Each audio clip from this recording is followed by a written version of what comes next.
How to fix network error between Windows 7 and Windows 10. Here's 2 possible fixes that may help you resolve the network error between Windows 7 and Windows 10. 1. Set your network profile to private. 2.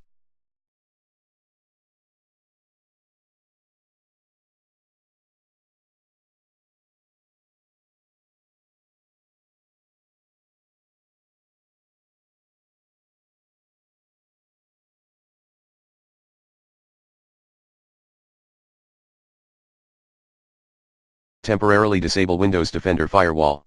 Enable private network option in file and printer sharing, path, control panel /network and internet /network and sharing center /advanced sharing settings.